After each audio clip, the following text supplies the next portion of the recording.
Mbak, silakan duduk. Ya, terima kasih. Mohon maaf, dengan Mbak siapa ya?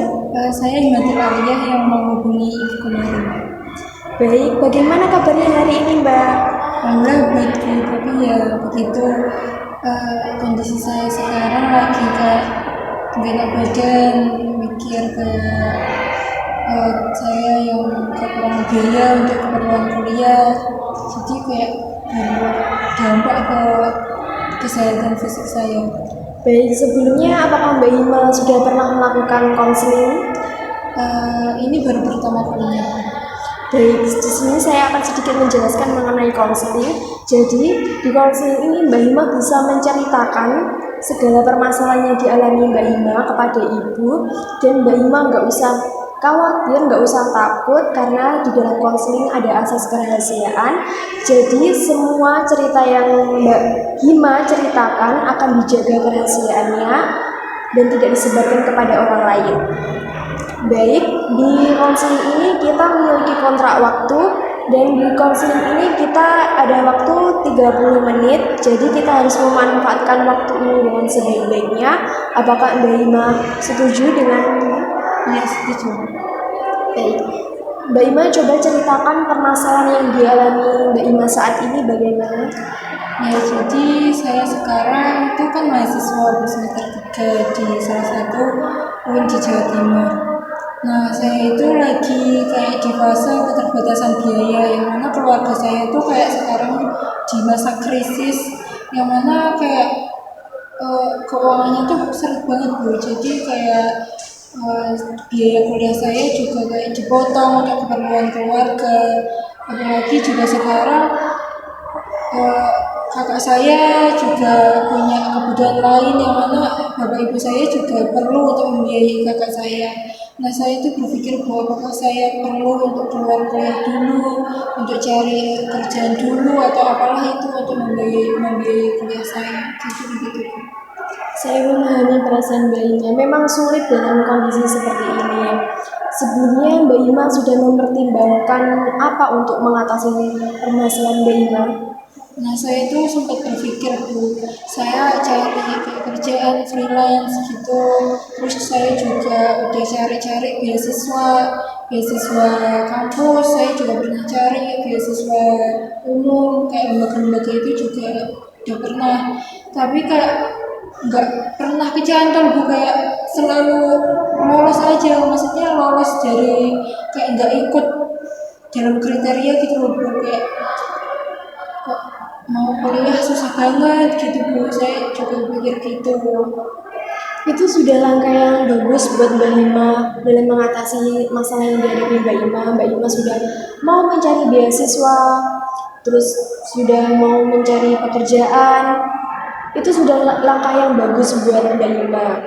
Selain itu, faktor apa yang membuat Mbak Hima berkeinginan untuk berhenti kuliah?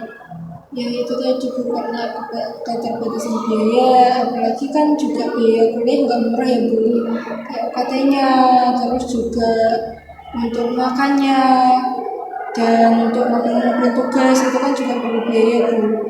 Dan apalagi dengan kondisi saya sekarang itu tuh kayak nggak mungkin kalau saya memenuhi semua itu tadi di dalam satu waktu, kayak kalau saya lebih berat ke satu hal lagi nggak keurus gitu Bu. Jadi itu salah satu faktor yang membuat saya kepikiran untuk keluar kuliah.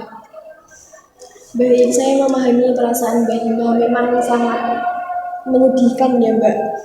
Jadi Mbak Hima itu mungkin bisa melakukannya itu, yaitu tadi seperti yang Mbak Hima mencari pekerjaan yang tidak bentrok dengan kuliah. Mbak Hima bisa mengatur waktu, bisa memanage waktu agar kuliahnya tidak terganggu. Mbak Hima juga bisa mencari solusi kepada orang tua, keluarga, bisa apa ya, bisa menceritakan segala permasalahan yang dihadapi Mbak Hima nanti bagaimana begitu. Bagaimana Mbak Hima?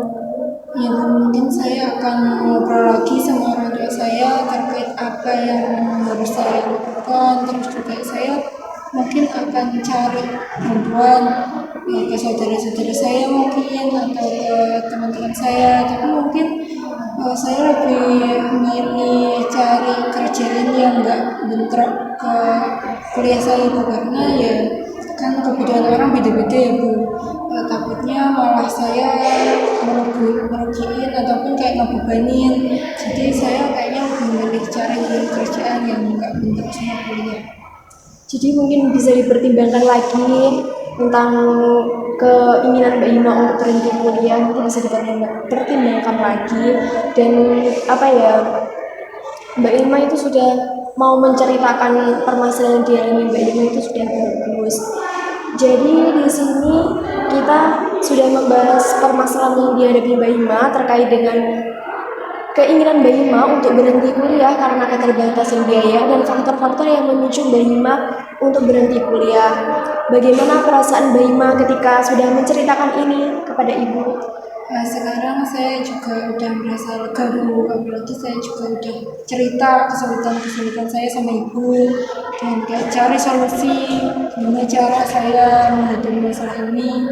Jadi alhamdulillah sekarang saya lumayan tenang dan enggak terlalu kepikiran, beda sama kayak saya yang semalam, apalagi semalam tuh kayak kepikiran banget Bu. Oke, di sini Ibu akan tetap mendukung Mbak Ima, keputusan Mbak Ima apapun, Ibu tetap mendukung keputusan Mbak Ima. Mungkin Mbak Ima bisa mempertimbangkan lagi keputusan Mbak Ima. Jadi karena waktu kita hampir habis di konseling ini, terima kasih Mbak Ima sudah menceritakan permasalahan yang dihadapi Mbak Ima. Semoga Mbak Ima bisa melaksanakan kuliahnya itu dengan lancar, tidak ada halangan apapun, dan semoga kedepannya Mbak Ima sukses. Iya, saya juga terima kasih sama ibu karena udah mau dengerin keluh kesah saya, sama masalah saya, apalagi juga udah bantu nyari solusi-solusi buat saya.